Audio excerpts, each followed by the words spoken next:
of the government.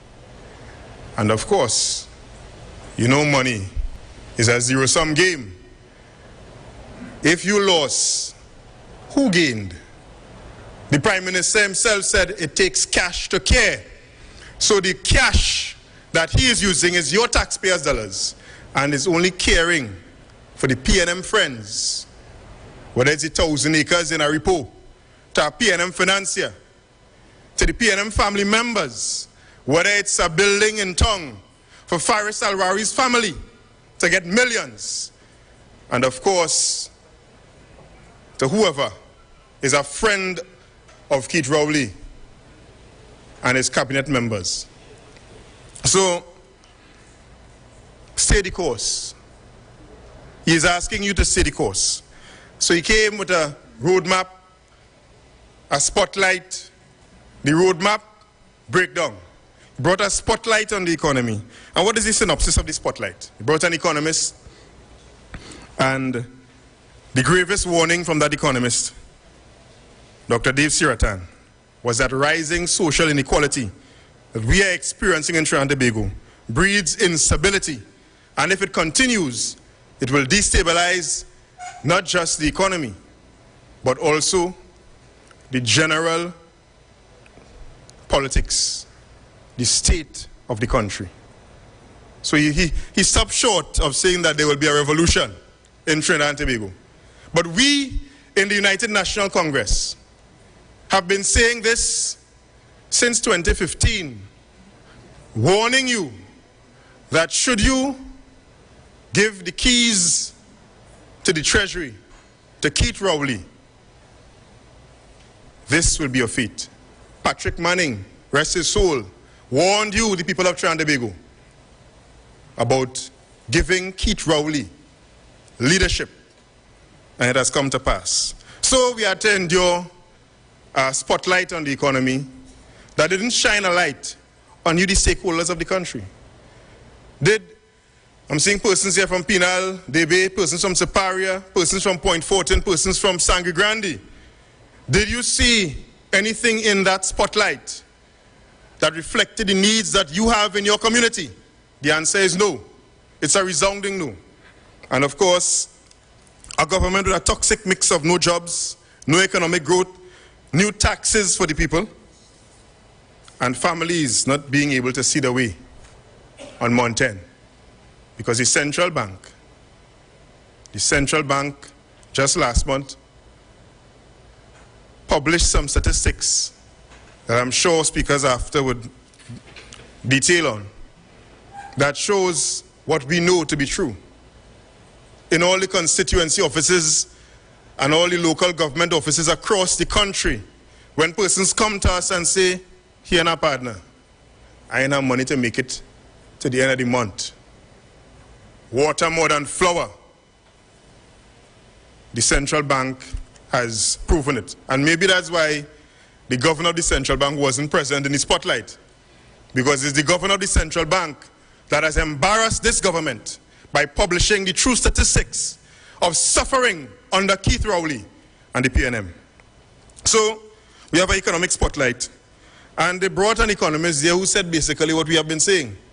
So for those of you who may have missed it, because of course the media reports what they must report, and for some reason this may have slipped them.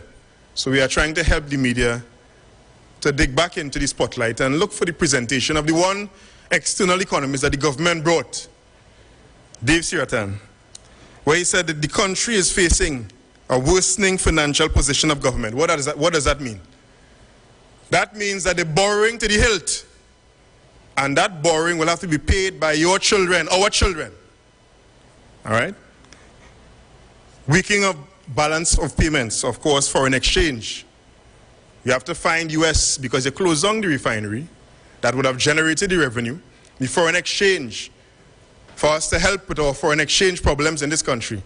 And if you close down your refinery to buy oil, you could imagine that the problems that we are facing as a result of that. Higher debt levels, declining international reserves, economic decline, 7 years under Keith Rowley. For the past 7 years, this economy has declined every single year. And imagine the lie. The Minister of Finance got up since the media review in April. He came back again on Friday and said that the economy is doing well. All right? We get $8.6 billion from oil and gas. And on the same day, almost a slap in the face, CSO, which is under the same Keith Rowley PNM, CSO publishes that the economy declined by 1%. So here you have it.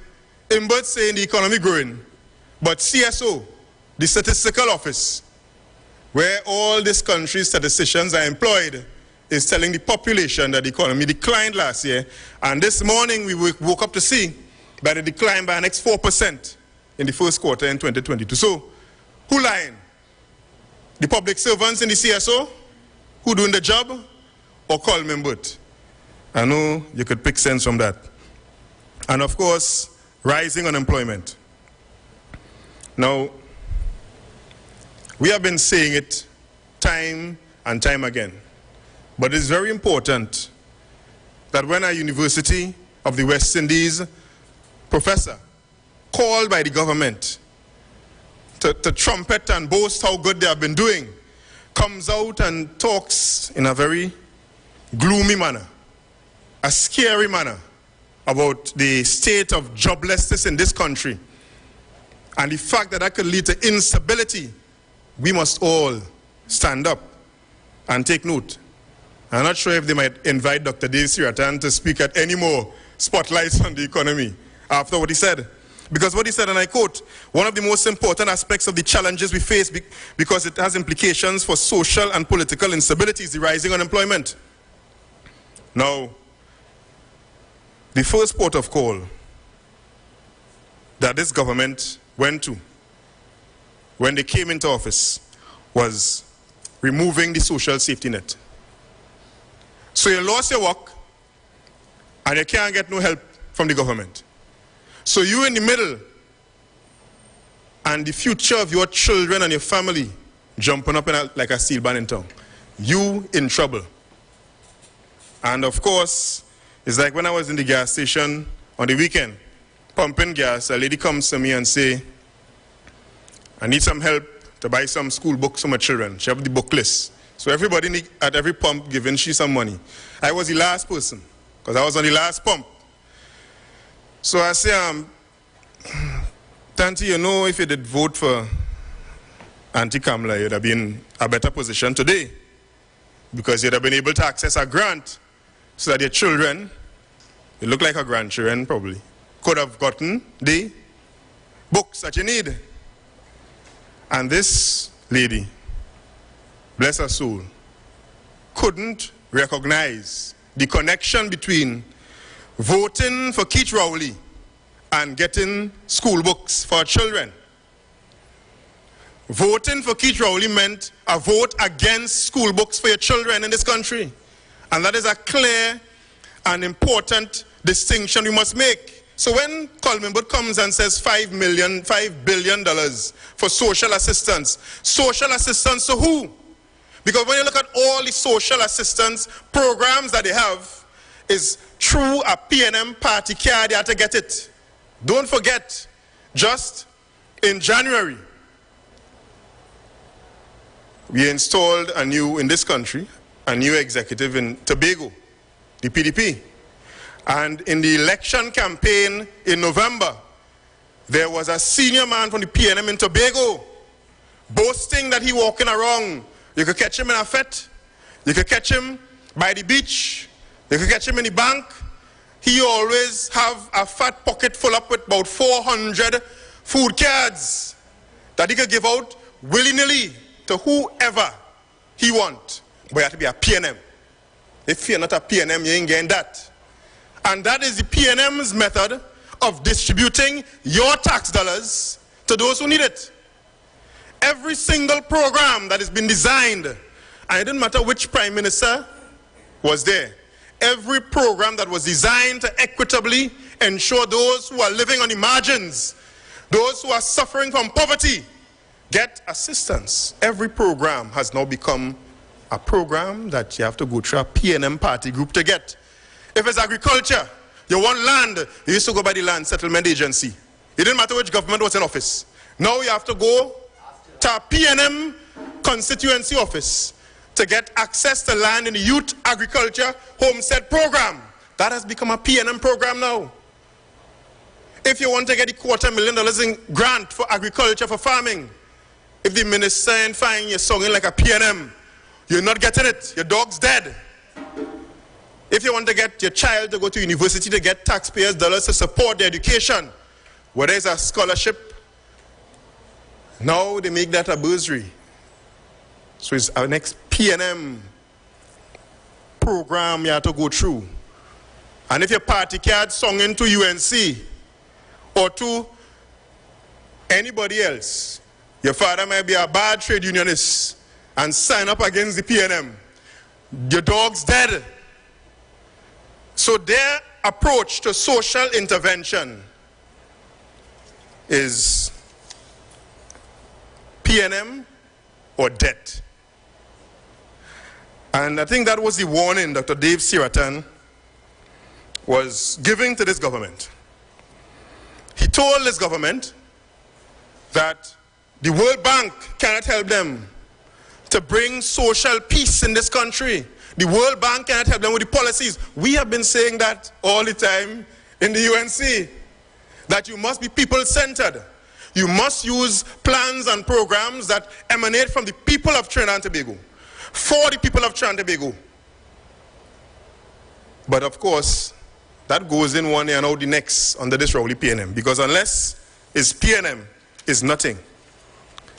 So, we have a long program, so I want to leave you with some words.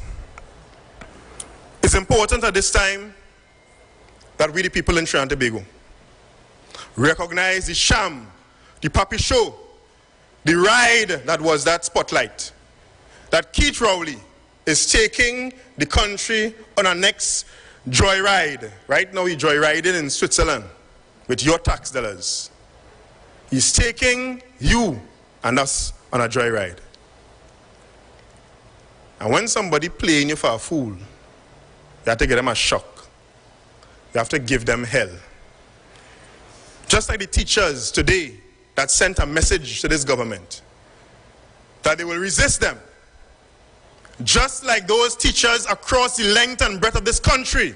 I have 2 children in school, but I stand in solidarity with the teachers of this country. This government that has told you to wean yourself off the state, whilst their P&M friends, family and financiers feed till they're fat, you have to give them hell. Do not stay the course with this P&M. This Rowley P&M that I've told you, not how they will help you to get back jobs, but that you must stay quiet. When they say stay the course, they mean stay quiet. Hush your tail, whilst their bank accounts getting fat. Do not stay the course with this Rowley P&M that have stolen the laptops from your children. Whilst now our next P&M door you have to go through to get a laptop for your child. Under Kamla Prasad Bisesa, every child has a birthright. Got a laptop. Every child has a birthright. Once you got into secondary school, it was your entitlement. Now you have to prove to a P&M that your child deserves a laptop. That is to silence you. So when Councillor Meru, you understand? One of his family members go. They will say, now your uncle is a bad UNC man. Nothing for you unless he shut up. Unless Councillor Meru keep quiet. Then nobody in the family will get nothing. That is how the P&M is using your tax dollars to provide social intervention in this country. So I say do not stay the course with the P&M that has left your roads destroyed while they're riding on pillows to the golf course in Chaguaramas and Keith Rowley constituency. Do not stay the course with this Rowley P&M, a prime minister, that whenever he get a little cough, a little flu, he jump on a jumbo jet, you know, Bungie Gal, and say, straight up the jumbo jet into FET. He jump on a jumbo jet and straight into the best healthcare he could find, that money could find in California, whilst you and I have to suffer to find a hospital bed. Whilst our senior citizens, the elderly, our sacred elderly, have to suffer to get pressure medication, diabetes medication, because they're not funding the CDAP program. They do not care about you. Are you going to stay the course with that government? Of course not. We must resist. We must oppose this heartless rowdy PNM. The days of saying silent are done. Do not stay the course, Trinidad and Tobago. Do not stay the course. You owe it to your children. You owe it to the children yet to be born. To do this, you must do to this government what they have done to you over the past 7 years. Give them hell. Legally, of course. Even though this government does not care about justice. Give them hell because that is the only thing they understand. Give them hell. Whether it's to sit in, to stick out, march, protest, whatever you must, give them hell. Then and only then, you will get a government that will care, as Rowley said, will find the cash to care for your children, for our mothers, for our sick, for the marginalized, for the jobless. The people of Trinidad and Tobago, give the Rowley PNM hell until they get out of office, because that is the only justice they will know. I thank you.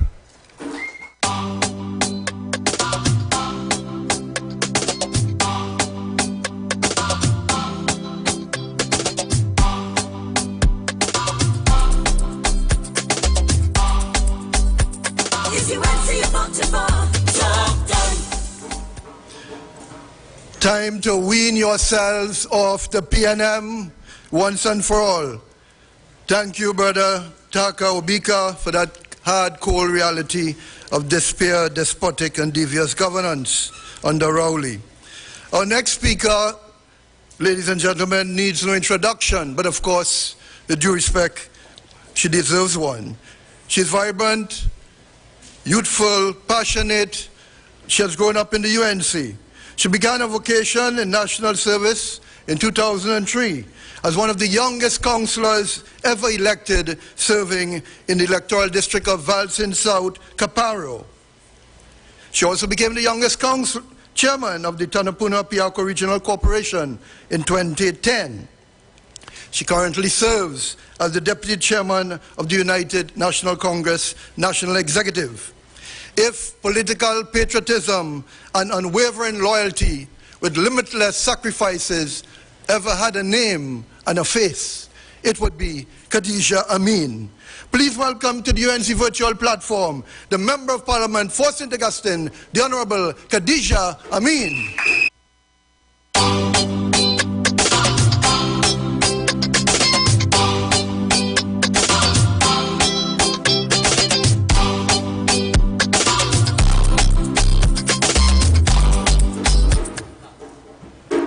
A special good evening to my UNC family, to those of you who are listening online, those of you who have joined us in person here at the M. Rampasad headquarters of the United National Congress.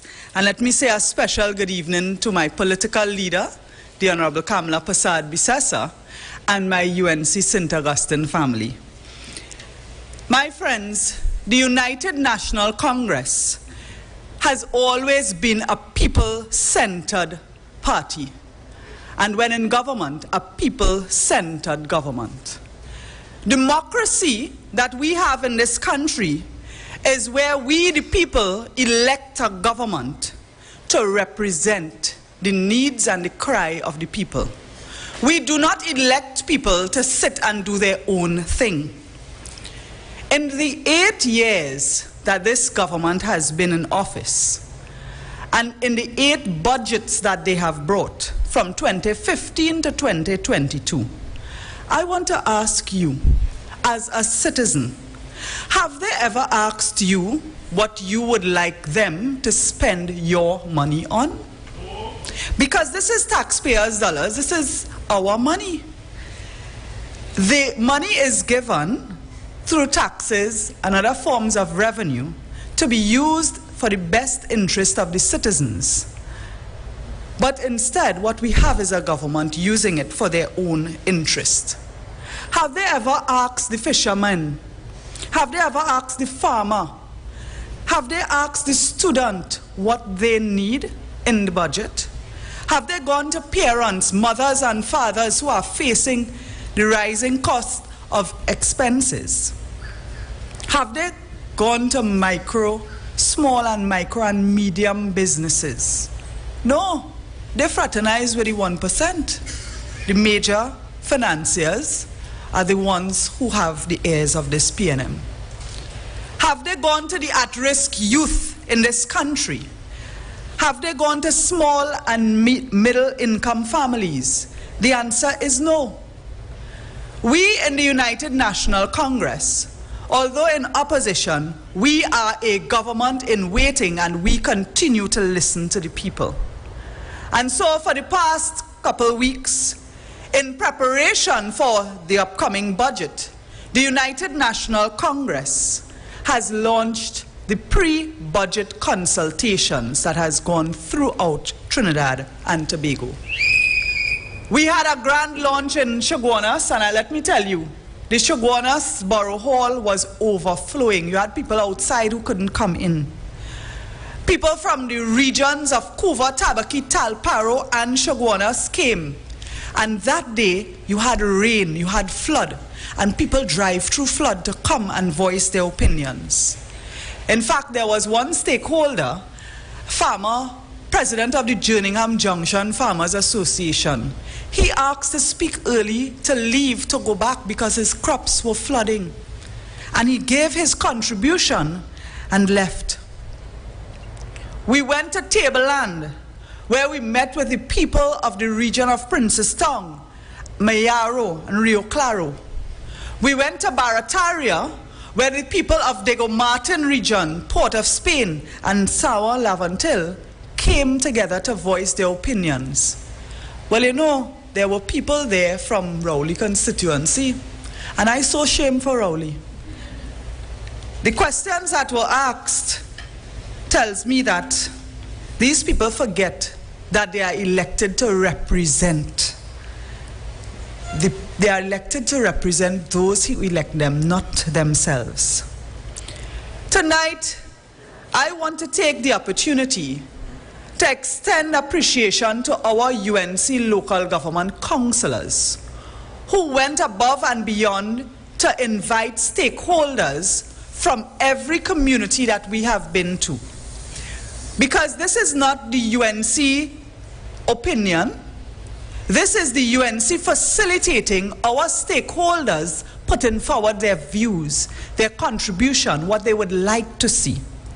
And in every region, we had people from the business chambers, people from farmers associations, people from youth organizations, people from taxi and maxi driver associations representing the transport industry, people from the tourism sector, and we had businessmen, farmers, fishermen, educators, and parents. I want to take this opportunity tonight to thank the people who put their voices forward. The purpose of this consultation, this pre-budget consultation that is facilitated by the United National Congress, is to allow the voices of the ordinary people to be heard. Because we know that the PNM not doing that. We have been able to engage people to give their views, and it was not just criticism. It was people putting ideas forward, constructive ideas forward. And what we have coming out of that is our Leader of Opposition Secretariat taking notes that will be a part of the opposition's response to the PNM's budget in a few days' time. The Leader of Opposition continues to keep her ear close to the people of Trinidad and Tobago. Tonight I want to share with you some of the views that came forward. We had young people, university students, nursing students, who came forward with concerns about funding for GATE. And people who do their degree now know that if you want to be an expert in your field, you can't stop there. You have to do a master's. The stop in funding for GATE is affecting so many people who would have otherwise gotten that funding under Kamla Persad-Bissessar as Prime Minister. We still have parents who, in spite of the PNM talking about laptops, have not received laptops for their children. It means that for the past 2 years, they have failed to get a virtual education, and they are falling behind. And their parents are worried and concerned. They feel as though the PNM is throwing their children in the rubbish bin.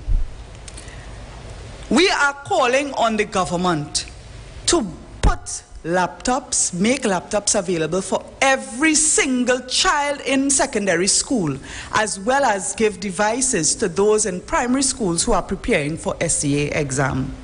Had Kamla Persad-Bissessar been Prime Minister, I feel by now all primary school children would have had devices provided by the government.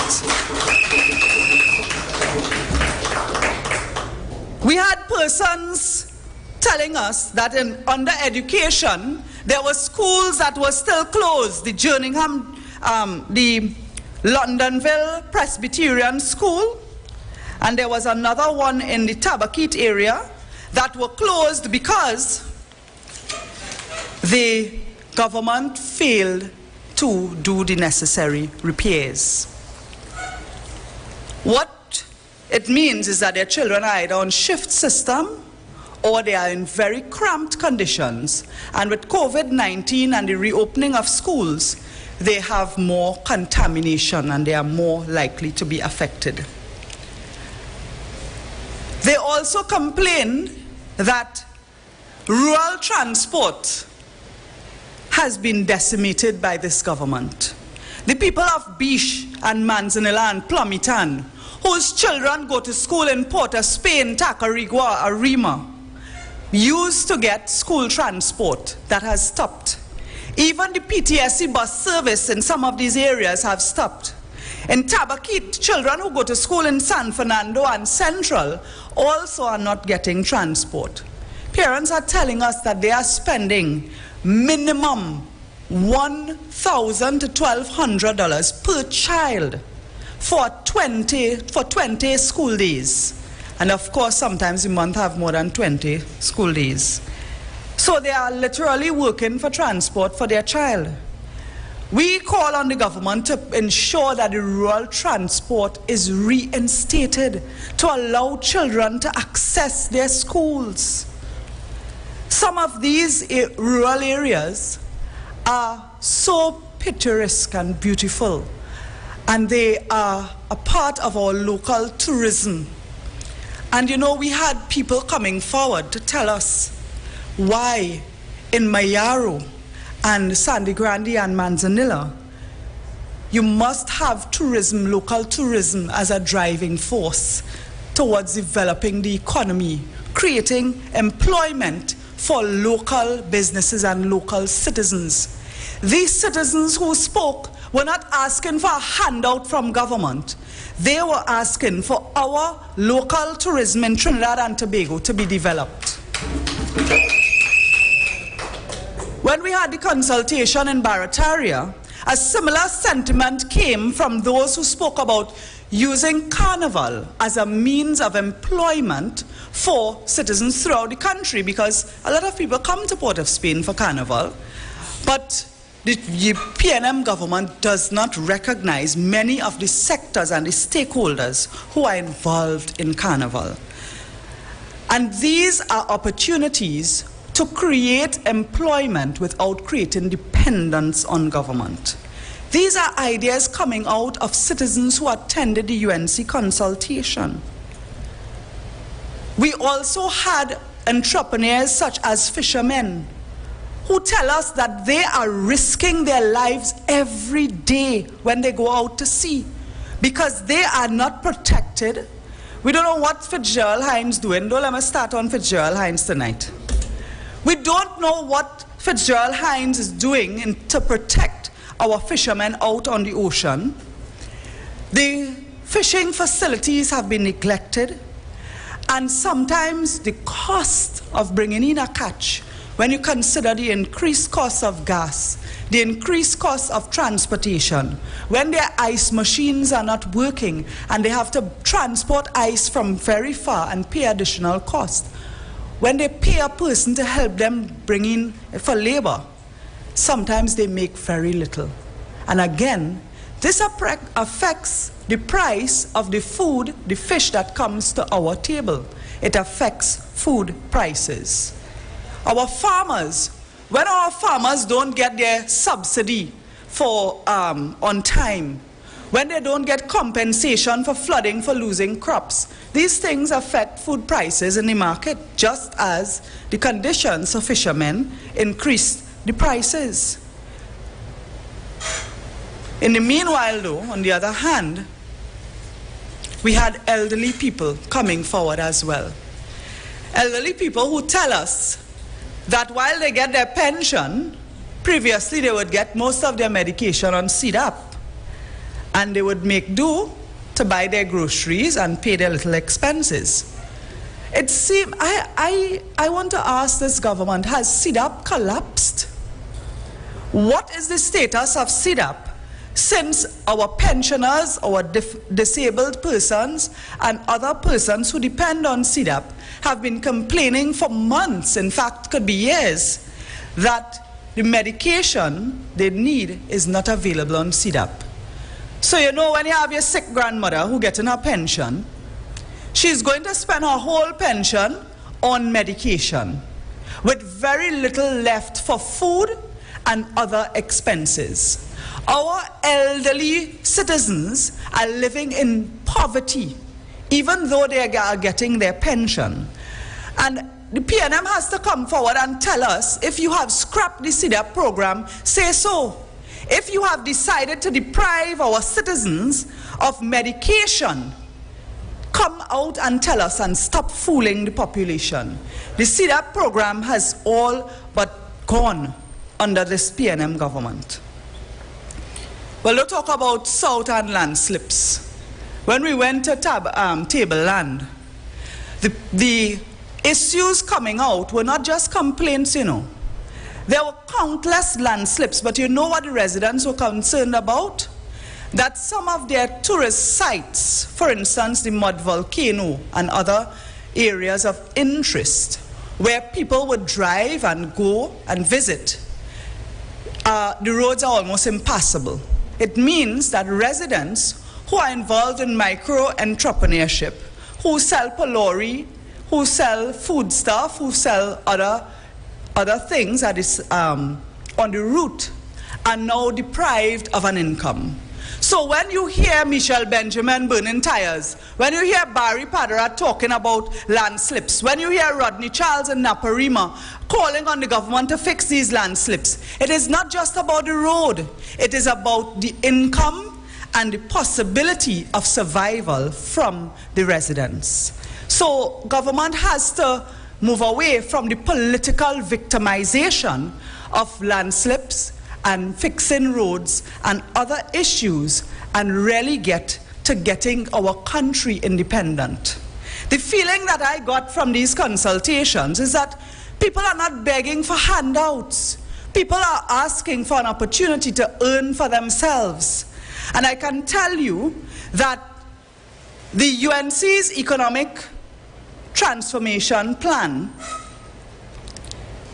has gotten quite a few things right. I want to urge you, if you have the opportunity, go online to the UNC website and look at it, because it speaks to using tourism as a development driver in Mayaro and on the East Coast. It speaks to using agriculture and fishing in the Sandy Grande region and other regions. It speaks to manufacturing on the Tunapuna and the East-West corridor. It speaks to the things that are of the people.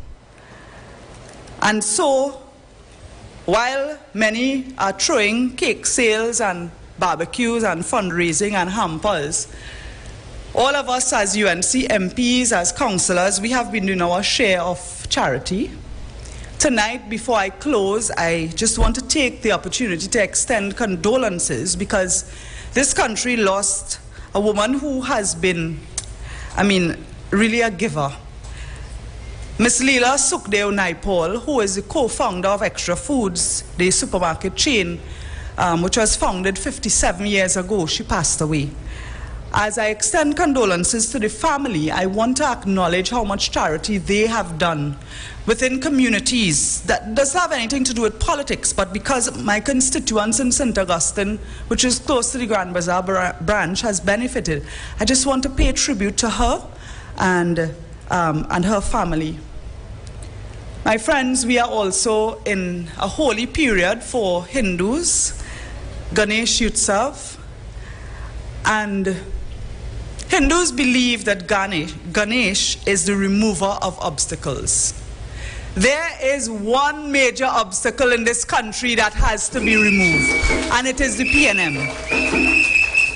We must all, regardless of our race, religion, regardless of our station in life where we live in this country, we must all commit ourselves to do better for this country and for our children by removing the PNM from government. Ladies and gentlemen, I thank you.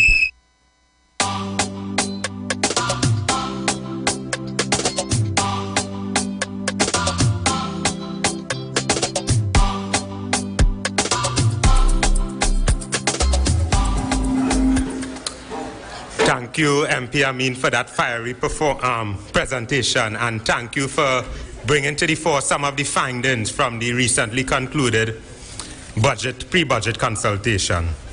Our next speaker is a UNC powerhouse. He is fearless and outspoken. He has a bachelor's degree in government with a minor degree in international relations, a diploma in law, and a postgraduate diploma in communications. Please welcome to the UNC Virtual Report Platform the Member of Parliament for Princestown, Mr. Barry Padera.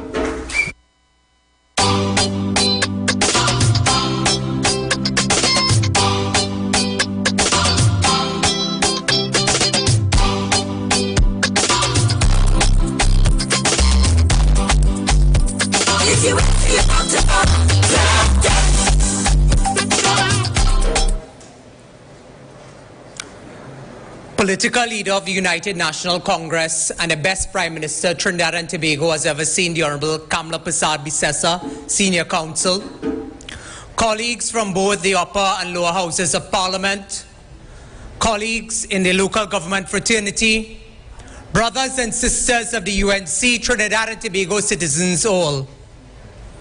Our country awoke to Sunday, its Guardian, with a headline, 1 billion in legal fees under the PNM administration.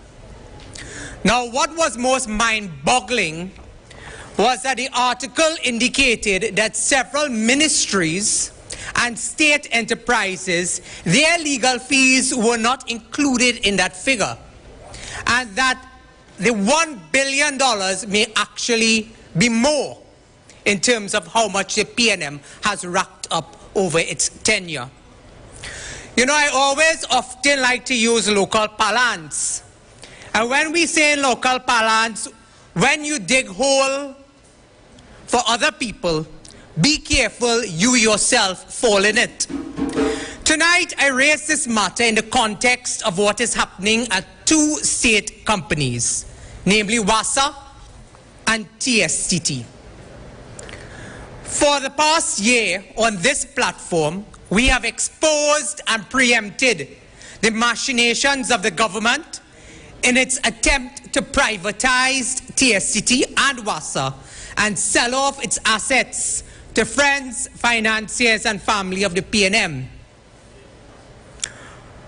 On yesterday's front page of The Guardian, it also had another headline that read, TSTT changing their business model.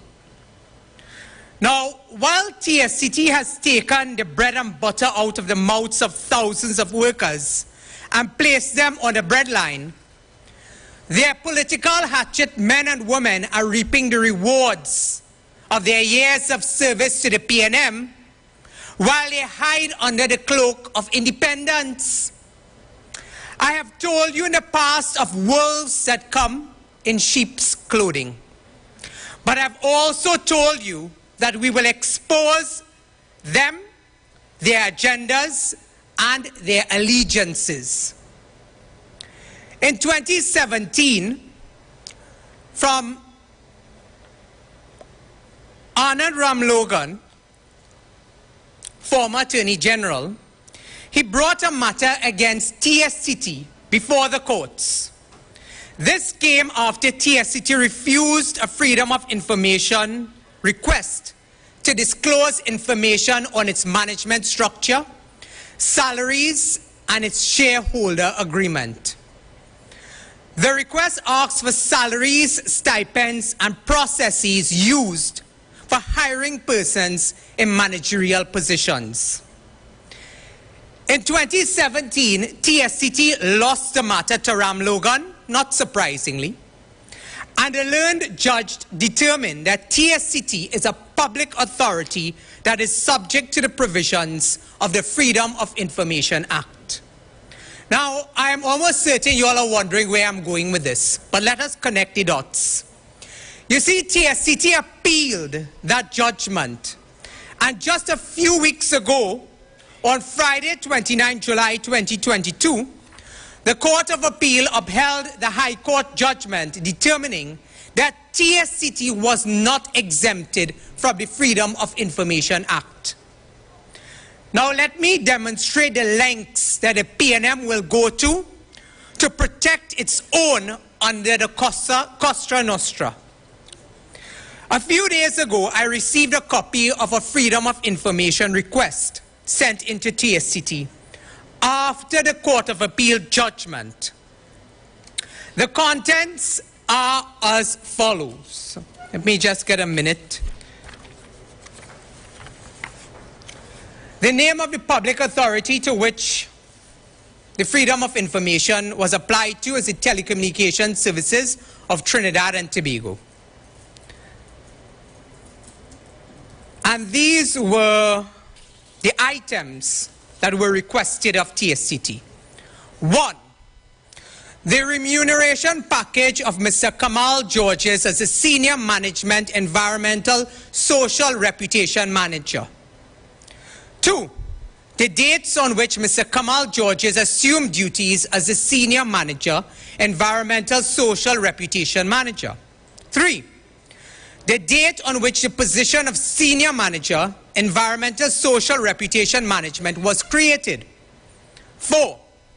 The process and or procedure used to employ Mr. Kamal Georges as Senior Manager, Environmental Social Reputation Management. 5. The persons and or committee used to evaluate and or interview to select Mr. Kamal Georges as a Senior Manager. 6. A copy of the report of the person or persons and or committee used to evaluate and or interview and or select Mr. Kamal Georges as Senior Manager. 7. The criteria and basis used for the selection of Mr. Kamal Georges as Senior Manager. 8. If the process was advertised, the date of the advertisement, the method of advertisement employed, whether by print or electronic media. Copies of the advertisement, the names and qualifications of the persons that applied for the position. If any copies of the interview notes for the position of Senior Manager is available. 9. The duties and responsibilities of the position of Senior Manager, Environmental Social Reputation Management. 10. The terms and conditions of Mr. Kamal Georges' position as Senior Manager. 11. Copies of all minutes of the board in relation to the evaluation and or selection of Kamal Georges. 12. The process, practice, and procedure used to hire managers at TSCT.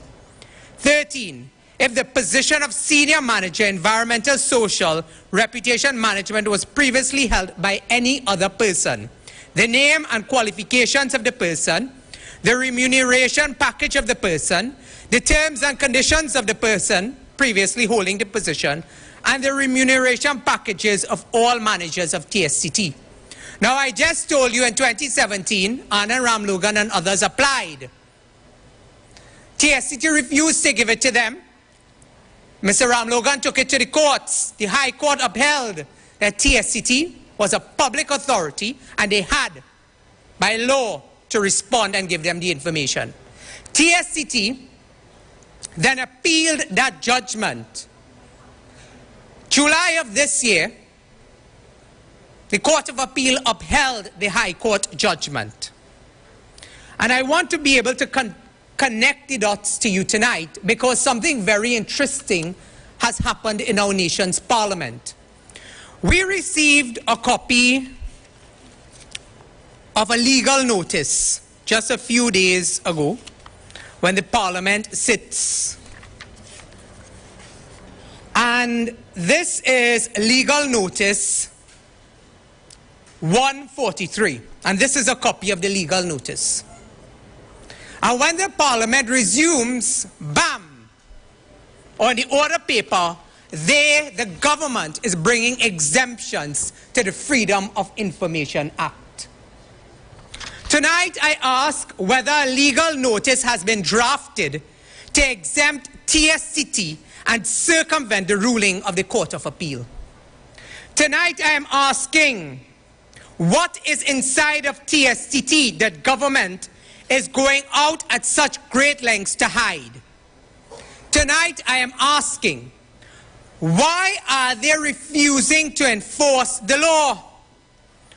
On August 25th, an email from the CEO's office, the CEO of TSCT, in a request for an update on the Freedom of Information that was filed into the hiring of Kamal Georges. The response was this: it has been sent to the legal department. Based on the court ruling, it has to go to the FOIA department, not the legal department. Why does TSCT and the government don't want you to know through a confirmation or denial that a $75,000 salary package has been paid out to one man, when people in this country cannot get 75 cents to buy food? Who determined that this position was to be created and not advertised? And which government minister passed on the instruction to the CEO of TSCT, Lisa Agard, to hire one Kamal Georges? Is this a reward for bias and political slants against the UNC through a media house over the past few years? Is this the highest form of interference with respect to hiring a political hatchet man or woman who has done the bidding of the People's National Movement to prevent the information from coming out? Brothers and sisters, I've told you to connect the dots, and we have connected the dots in the UNC. We have always promised you that we will expose the machinations of the PNM, those who cloak themselves as independent persons inside and outside of the media. Today, their political PNM petticoats are showing, and we will continue to expose them, because what they are doing is that they are using state resources to the benefit of friends, families, and financiers of the PNM, and putting thousands of citizens on the breadline while giving political favor and rewards to those who have done their bidding to get them into power and into the positions they are in today. But I will not stop at TSCT. You know, former Prime Minister Patrick Manning used to tell us facts are a stubborn thing. And we in the UNC, when we speak of things, we have documents and we work with facts. So tonight I've shown you the interference inside of TSCT, the attempts to circumvent the law and the Court of Appeal's ruling. But I want to sound warning to TSCT tonight. Anand Ramlogan and Jayanti Lakshmi Dayal have court closed, and they are waiting for you at the Privy Council. So if you do not enforce the law, and you try to use the resources of the state to reward those who have done your political bidding, we are waiting for you at the Privy Council. And that is probably one of the reasons why they are championing inside and outside of the Parliament with their mouthpieces cloaked in independence on the independent benches for the UNC to support removing the Privy Council. But as our political leader has told you time and time again, as long as there's life in our bodies and there are representatives of the UNC inside of the Parliament, we will never give them that support where you cannot trust the independence of the Caribbean Court of Justice to replace the Privy Council. Tonight I also want to show you the political interference, the machinations of the PNM inside of WASA. And you will understand why TSCT and WASA is so important to the government these days. Brothers and sisters, Shakespeare once said, "What a tangled web we weave when we first set out to deceive." You see, the government's buzzwords these days has been restructure and change the model, but it's the same old khaki pants. Recently, government has announced that they are interested, and they have put out a notice in the newspaper and other advertisements for a new CEO at WASA. We saw the debacle where one CEO resigned about a year ago, another one having been suspended and then removed from the position, and then one Kelvin Romain was announced as the acting CEO of WASA just a few months ago. Tonight I want to ask Minister Marvin Gonzalez whether or not this memo from the Human Resources Division of WASA dated the 10th of November 2021 is an authentic memo, because it says, and it is directed at one Kelvin Romain, and it says, "The Human Resources Division wishes to inform you that a decision was taken to re-centralize the functions of the Water Loss Control Water Optimization Unit within the Technical Services Department on a project basis. In this regard, you are to report to Mr. Eric Lewis, Head Manager, Technical Services, who will inform you of your duties and responsibilities." 10th November 2021. By June 22nd of 2022, a man who is reporting to a manager inside of WASA becomes the boss of all the managers inside of WASA by June 2022. You heard that right? A man who was told via memo to report to the head manager on the 10th of November 2021, by June 2022, he is now the acting CEO in charge of all the managers. And you ask yourself, how did this happen? Tonight I want to ask Mr. Kelvin Romain, I want to ask Minister Marvin Gonzalez, because if you cannot answer, we will answer for you. Has Kelvin Romain been the campaign manager for a PNM candidate in South Trinidad? What is the relationship, physical, non-physical, financial, non-financial, of Mr. Romain to a PNM South Member of Parliament? Brothers and sisters, Shakespeare told us what a tangled web we weave when we first set out to deceive. The long and short of WASA and TSCT is the government is putting party hats, square pegs in round holes to dish out the political patronage patrimony of our country to the friends, financiers, and family of the People's National Movement. We have been sounding warning to the workers of WASA, TSCT, and TNTech over the past year. And when we come on this platform and we speak truth and we speak facts, we can back it up with our documents and data. We have placed questions that we already have the answers to inside of TSCT and inside of WASA.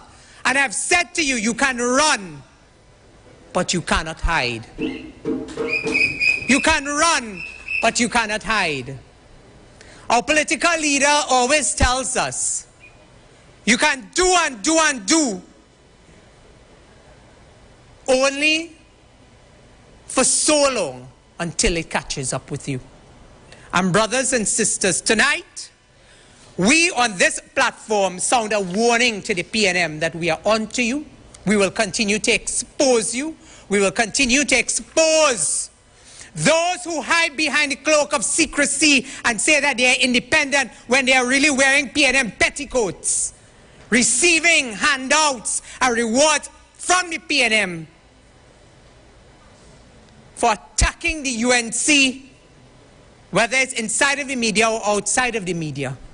We will continue to expose you for what and who you are. And we will continue to stand on the side of truth and justice and stand on the side of Kamla Persad-Bissessar, the best prime minister and the best political leader to take us forward into this country's future so that our children and our grandchildren will have a better quality of life going forward. Brothers and sisters, as I end on that note, there's one other issue that I want to raise tonight. School was announced to be reopened today. The media has reported all day that 95% of our schools remained unoccupied. Today, the government, in an attempt to deflect from the national attention of what was going on, made an announcement of 7,000 laptops that they're trying to procure. 2 years after a pandemic, when thousands of children have fallen by the wayside in a feeble, weak, piss-poor attempt to deflect from your incompetence. 7,000 laptops that we will have to wait for because you're now looking to procure it to come somewhere into the future will help who? When so many children have already been affected by the poor standards and the poor quality of education in terms of what the government has been doing. In my own constituency, I stand here with a very heavy heart because the only school that remains on a shift in all of Trinidad and Tobago is in the constituency of Princestown. Princestown Presbyterian number 1 and Princestown Presbyterian number 2. This government, through Anthony Garcia, stood in the parliament when I asked about Princestown Presbyterian 1. Then, in those days, they used to call him Sleepy Garcia. One day he woke up and he said, well, yes, we will build this school. Well, that was the last year he served as a minister in 2015 when Gatsby Dolly came in bundles, as Anil refers to. When bundles came in, and you asked her in the parliament, she said, I don't know nothing about that. And that is like everything else in this country, that today is today and yesterday is yesterday. Where there is no consistency, where there is no interest, where there is no care of what happens to the children and the future of this country. And tonight I've demonstrated to you what is happening in the public utility sector. We have seen today the collapse, the total collapse. There's no coming back of the education sector under this People's National Movement government. Khadija just told you what has happened in local government. My brother, Dr. David Lee, our deputy political leader, will share with you what is happening in the energy sector. But it is up to you and I to make a conscious decision. As Tahaka told us, to do not lose faith to stand and be our brothers and sisters' keeper. But we in the UNC cannot do it alone. You often tell us, well, what are you doing and what are you saying and where are you all? But the question that we are throwing out to you today, and Mr. Pandey used to always tell us, he said, everybody tells you protest, everybody tells you go into parliament, say this, that, and the other. When you look back for support, not one man jack behind you. Tonight I call on not only UNC supporters. How much more bamboo can you take? I ask of you to join in solidarity with our party, with our leader, who has a vision for this country, who can restore good governance, who can give our children a future, where Trinidad and Tobago will have a chance at coming up from the doldrums that we are in today. So brothers and sisters, I thank you. I thank you for the opportunity to be here and share with you this evening. But I ask you, while we do our part, for you to also do your part. I thank you.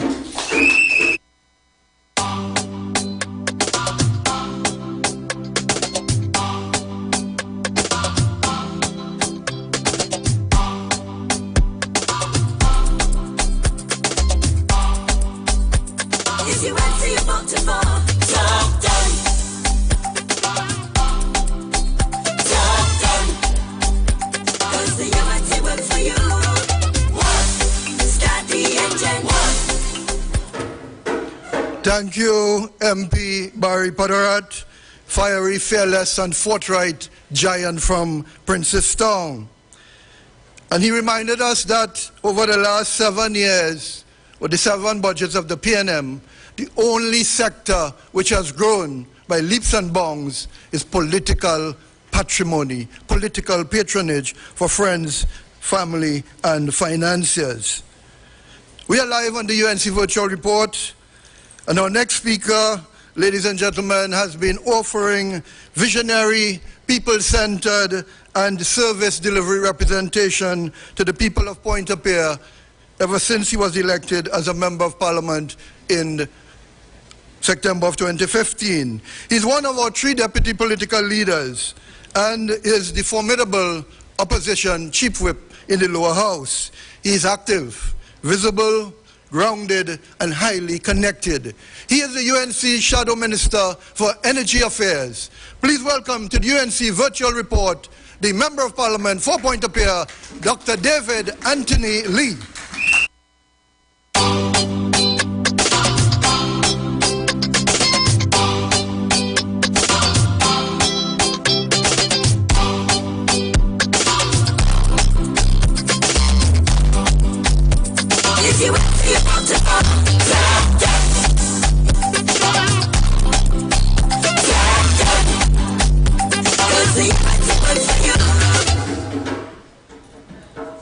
Thank you, David Law, Councillor in the Mayoral Corporation, for that introduction here tonight.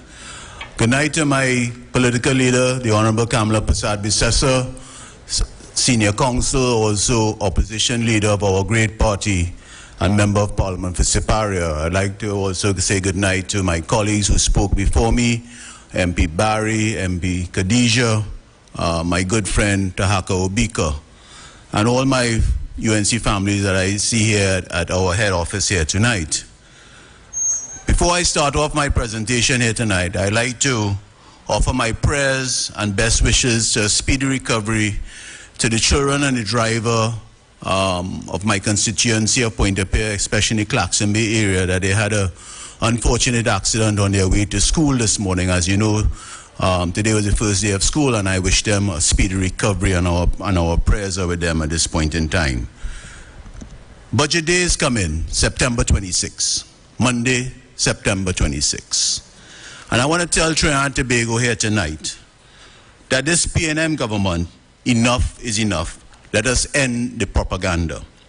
The people of this nation must understand that this is not a government of progress. It is not a government of delivery, and it is not a government of compassion. Tonight I want to ask citizens to ask themselves, do you really believe Minister Imbert, the Minister of Finance, when he said that this country in the spotlight on last Friday is on a path to recovery, as he mentioned in the spotlight at the Hyatt. I want to say to you, and I listened to him carefully on Friday, giving his presentation. And when you read the daily newspapers the day after, you had headlines such as TT's cost of living crisis. This is after he talked about the recovery. CSO, economy, our economy on decline by 4% in the first quarter of this year. Another headline, disconnected from reality. This is about Imbert and his spotlight on the economy. Government failed to put spotlight on the people. These are the headlines that were in the daily newspaper right after Imbert's presentation on the economy on Friday. And our own MP Tanku, yesterday on our press conference, in today's newspapers, Imbert gaslighting the population. And I agree with MP Tanku that his presentation on Friday, September the 2nd, was about gaslighting the population of our country.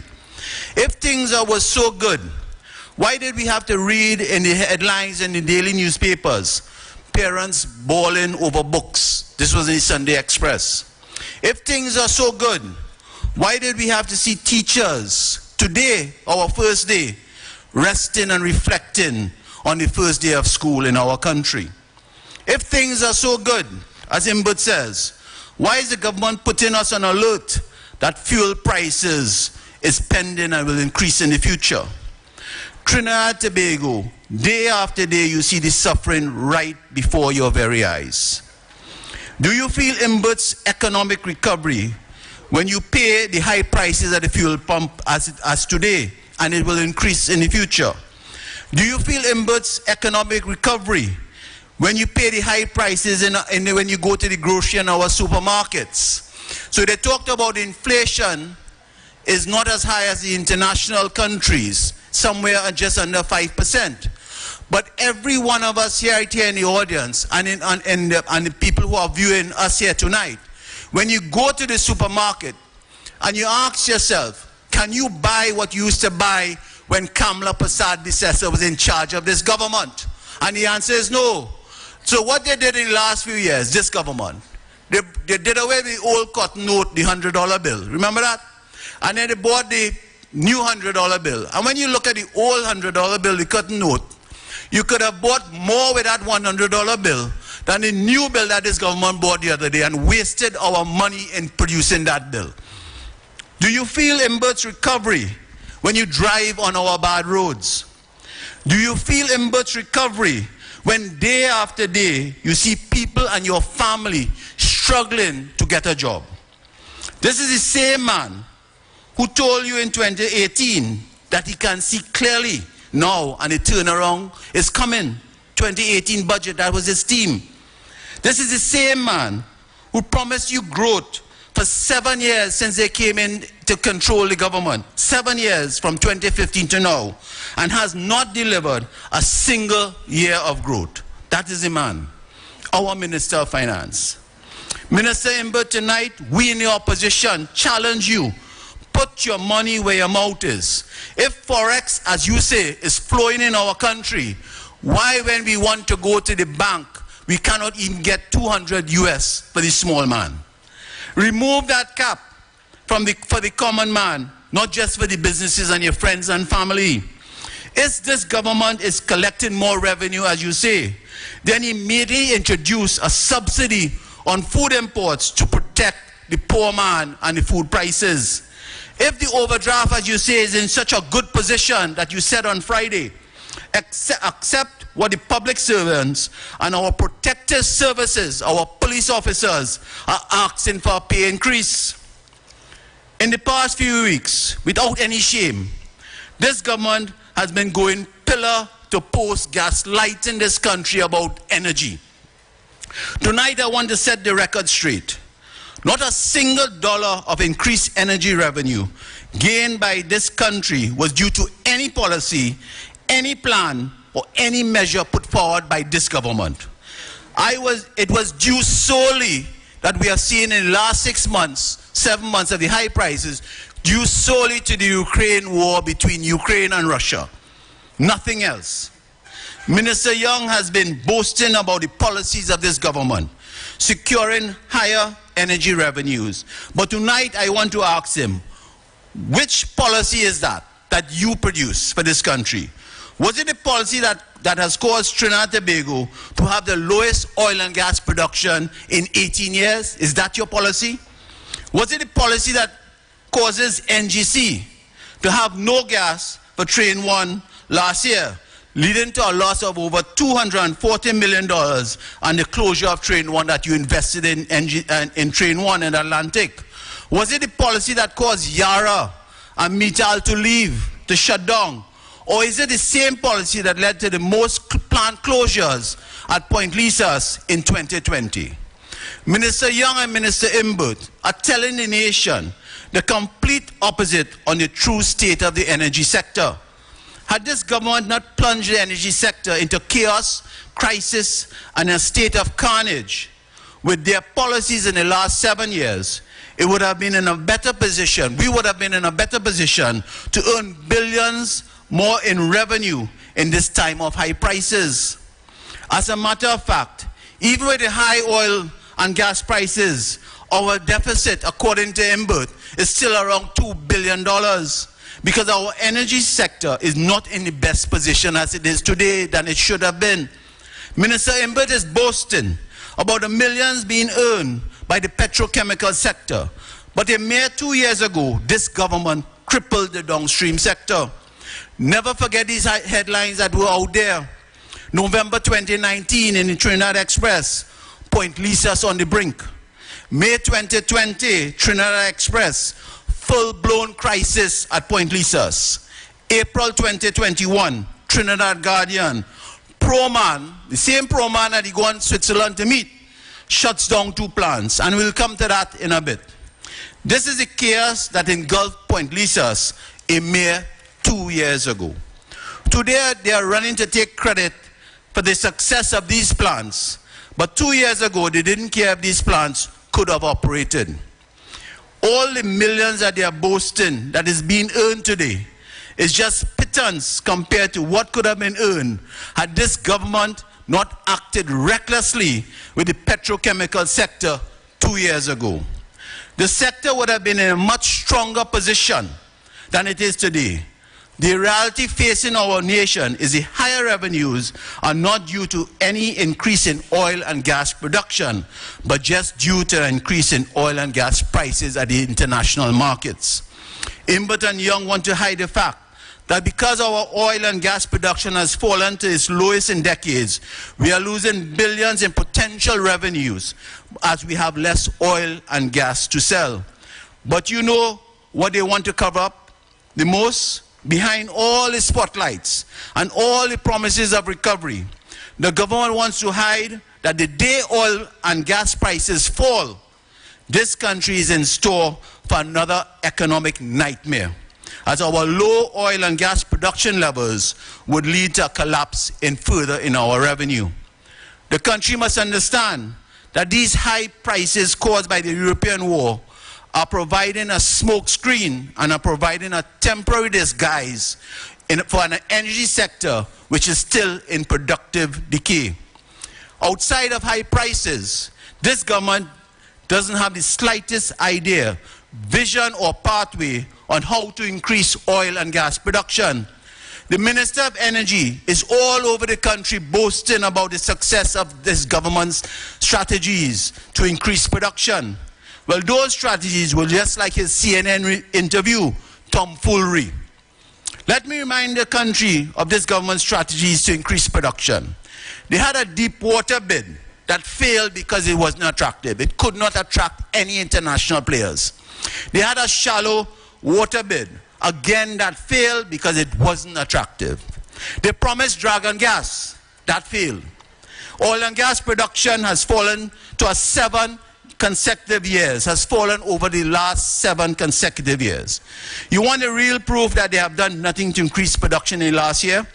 Up to this day, the Minister of Finance is yet to fulfill his promise in his last budget to reform the fiscal incentive to allow for more exploration? How can we have confidence in a Minister of Finance who has, for the past 7 years, been consistently wrong in his oil and gas production figures in his budgets? We are at 59,000 barrels per day. Iwer had projected about 70,000 barrels a day. Last budget, he predicted 3.2 billion standard cubic feet of gas. Today, we are struggling at 2.5 standard cubic feet of gas. Always selling false hopes to the population. And you know what will happen in the budget? I'm fearful it's going to happen again. Year after year when the budget is read by Iwer, what you find happening is in chambers. These chambers from Port of Spain will come out and praise the budget that they have done in the last 7 years. And it's the same cut and paste story they will come when the budget is presented on September 26 after Iwer is finished. Same story, nothing will change. And they have been doing that for the last 7 years. I'm asking the chambers, please open your eyes and analyze the budget that is going to be presented on September 26 by Iwer. Do not use your intelligence and be analytical for once. The UNC opposition is asking you to do that. Our energy sector is like the man who built his house on sand. They are placing the entire fate of our energy sector on the hope of higher prices without any sustainable work. The minute that oil and gas price decreases, our entire revenue stream will crumble, as this country simply does not have the gas or the incentives to sustain competitive production in times of low prices at Point Lisas. Let me talk about the refinery. Tonight I want to read some international headlines for you. Refineries giants quadruple profits amid sky-high energy prices. This is out there in July 2022. Refineries cash in as oil prices soar. Shell sees refining profits nearly tripling, adding $1 billion US to its bottom line. This is New York Times 2022. Around the world, refineries are cashing in on profits of over 600%, while our Petrotrin refinery earns 0% and is turning to scrap iron. Ask yourself, how are these refineries different to the Petrotrin refinery? These refineries are owned by the private companies, but you know something, you, the people of Trinidad and Tobago, of this country, owned Petrotrin refinery. It meant that every single cent of profit that could have been earned had the refinery been operational would have gone back to you, the people of this great nation. On Friday, I heard the Prime Minister say, when we closed the refinery, we said we would talk to anyone who wanted to reopen it. That's what he said in his spotlight. Prime Minister, well, the OWTU and Patriotic did talk to you, but instead you choose to use them as a political football and election gimmick. As a country, it is time we stand up for their consistent political lies on Petrotrin refinery. Petrotrin was not in debt because the company had a bad business model. Petrotrin was in debt because the PNM and Malcolm Jones, the billion-dollar wastage and failure on the World GTL plant. And let us not forget that. The government keeps trying to mislead the population out that Petrotrin was using out the country's foreign exchange to buy oil to refine. Let us correct that here tonight. Yes, it was using foreign exchange to buy oil to refine, but it was also earning foreign exchange when we sold the refined products on the international market. And that assisted us in foreign exchange. The total opposite right now is happening with Paria. Paria is buying fuel with US dollars and reselling it to earn TT dollars. That make any sense? This government wants to tell us that Petrotrin was making losses and not paying taxes. Today I remind the country that in its last year of operation, Petrotrin made $1.67 billion in profit. Imagine the profits Petrotrin could have made today had it been operating with these high prices in the international market. And that is why we should never allow, and we should condemn Rowley and his government for shutting down Petrotrin. What is the profitability of a new company that replaced Petrotrin? It is called the Trinidad Petroleum Holding Company. And that company recorded a $2.3 billion loss for 2019. And to date, we are in 2022, and they are yet to produce the financials of that holding company called Trinidad Petroleum Holding. And we ask them, please release the true state of affairs of Trinidad Petroleum Holdings Company. Every single argument that the government has put forward on the refinery has been nothing but pure P&M dotishness, because it made zero economic sense. Prime Minister, do you really think it made sense shutting down the refinery? I am sure you are regretting shutting down the refinery, given the prices that you are seeing out here. The Prime Minister keeps telling us that the government wanted to come out of the refining business. But the Prime Minister, you could have left the refinery as a business model. You did not have to destroy it. We kept saying, the UNC and the opposition kept saying, over and over, if you wanted Petrotrin off the government books, then simply offer it for sale as a going concern. You would have been able to sell that refinery by now, and the country would have been benefiting from royalties and taxes based on that refinery. Tonight, I want to tell Prime Minister and the Minister of Finance, the fuel subsidy isn't a gift or a favor to the people of this nation from Balisay House. The fuel subsidy is a return on the investment of the people of this nation as the true owners of oil and gas of our country. When you are renovating a magnificent, when the Prime Minister is renovating a magnificent 7 around the savannah, you didn't question the cost, but now you're questioning the cost of funding the fuel subsidy. When you was building the Prime Minister's residence in Tobago, you had no problem with the cost, but now you're questioning the cost of funding the fuel subsidy. Any government with common sense, or at least compassion, would understand that the fuel subsidy isn't a freebie, but is an investment to help the small man of our country. But this isn't a government for the small man. So you don't care about the cost of the small man and the cost of the high cost of living. You don't care about the cost for small business owners. You don't care about the cost to transport children to school. In the government books, their big friends and financiers can afford. So let's use the extra money to fund more projects for cabinet recusals. Yet the Prime Minister has jetted away. I now want to talk about his trip to Switzerland. Yet again, the Prime Minister has jetted away on another foreign trip to discuss energy affairs, this time in Switzerland. What benefit is our energy sector receiving? Now, I just want to pause, and you would see on the screen, our Prime Minister, the Honorable Kamla Prasad-Bissessar, with at that time the Minister of Energy, Kevin Ramnarine. The other gentleman, it was the President of BP that came down to Trinidad to meet our Prime Minister. Our Prime Minister didn't go to meet him, you know. He came to Trinidad to meet our Prime Minister. That's the difference between our Prime Minister and this present Prime Minister. So this present Prime Minister is somewhere in Switzerland.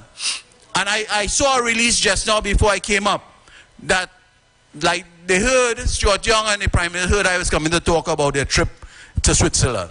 So they put out a release just a while ago. I saw it on Loop TT, that Proman will invest $1.1 billion over the next 10 years. So that's approximately $100 million per year over the next 10 years. And the government is doing like this is a big thing. But the 1.1 billion over the next 10 years, it is for their 14 plants that is in Point Lisas on normal yearly maintenance turnaround. So what they are trying to do now, they're trying to create a narrative that they are out there in Switzerland, right, trying to generate some sort of investment for the country through Proman. But all Proman is doing is just telling them that their yearly maintenance will be approximately 100 million over 14 plants at the Point Lisas. Nothing big. You didn't have to go to Switzerland to find out that, you know. That is done yearly. And you could have called them on Zoom, on the phone, and they will get, because I saw they travel with some technocrats from Trinidad Proman to go to Switzerland to tell Rowley and Stuart Young that they're going to invest yearly maintenance at the plants. They could have done that right here, right here. But I want to ask the question. You see, I want to ask the question. The trip to Switzerland, is it about the sale of Clico, of the methanol holding that Clico has in the methanol holding? Is it about that? Because you see, in the 2020 budget statement by the Minister of Finance, he said, and I quote, "Barring unforeseen circumstances," this is inward, "I propose to introduce in fiscal 2020 a second National Investment Fund bond issue, which will be based, among other things, on the proceeds from the sale of certain shares held by Clico that are currently valued at $2.6 billion. And we ask, is it $2.6 billion Clico asset that the Prime Minister has gone to Switzerland to sell? And is that the shares in the methanol that the government, that Clico owns, that this present government has control over? So I ask, because Proman has approximately 60% of that methanol holding plan. So we ask here, the opposition asks here tonight, tell us, what is the real story that you went to Switzerland to meet with Proman? Ladies and gentlemen, I want to say before I close, the UNC always have a plan. We always have a plan. If it's one thing we know, UNC has a plan. For 6 years, and I just want to go a little bit in history, when the UNC took office in 1995, we had the task of plugging the economic hole left by the then Manning administration. In 6 years, the Pandey administration turned the economy around. The return of the PNM in 2002 meant a return to the bad old days and a reversal of our fortune. You all remember that. Once again, when the Kamla Persad-Bissessar administration took office in 2010, she immediately got to work. There was no blame game, no whining, no insults to the other side. We set about to repair the damage by the PNM. The Minister of Finance, this present Minister of Finance, came back with a set of untruths about the state of the economy under the PP government led by Kamla Persad-Bissessar. But facts are stubborn things. Back then, the economy moved from negative 4.4% in 2009 to recovery and growth by early 2011. That is what Kamla Persad-Bissessar did for our country. She left the highest level of foreign reserves ever of US $10.46 billion. And we will say that all the time. She left a Heritage and Stabilization Fund with US $5.6 billion in it. We had a very low debt to GDP ratio of 45%. We worked to diversify our economy, growing the non-energy share by 13 billion. The People's Partnership raised the minimum wage twice, from $9 to $12.50 and then to $15. Kamla Persad-Bissessar created 56,000 jobs and brought the unemployment rate down to 3%. That is what our leader did. We did all that without raising. Kamla Persad-Bissessar did all that without raising a single tax and in a time of recession. She did that. That is a leader. We worked to keep the cost of living manageable so people could enjoy a higher quality of life. Because that was always been our vision as a party and our goal, to improve the lives of our people, and that is what Kamla Persad-Bissessar stands for. My friends, as I come to an end, I really must, the time is rare here tonight, and I've said a lot. I want to say as I conclude, the UNC is the only party that produced a comprehensive economic plan to move our country forward. The UNC believes in equality of opportunity. The UNC believes in investing in our children and our people. UNC believes education is a passport out of poverty, and that is Kamla Persad-Bissessar's mantra. The UNC believes that small and medium-sized businesses are the backbone of our economy and need help to grow. The UNC believes in low taxes and deregulation. We believe that our nation needs a clear and comprehensive national security policy I see today we're up to 400 murders. The UNC remains the only hope for Trinidad and Tobago.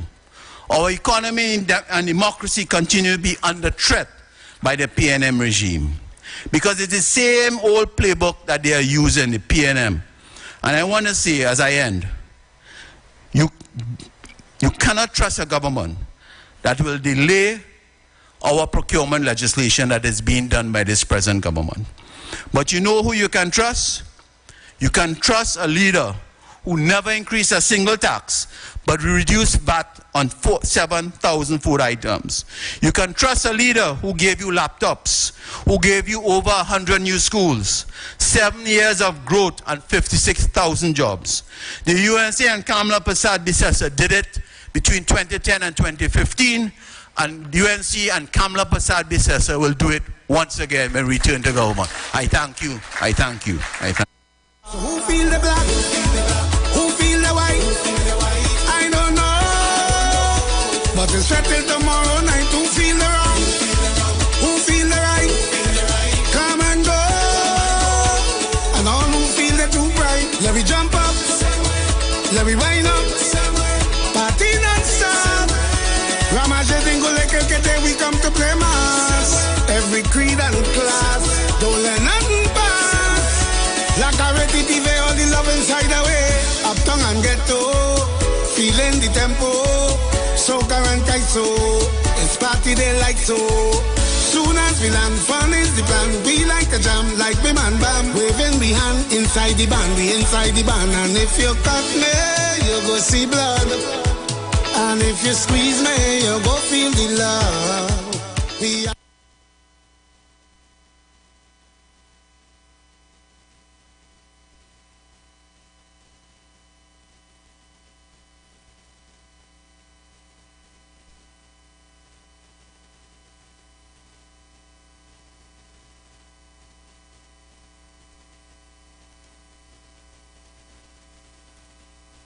onto the street. Locked onto the street. You already know what it is.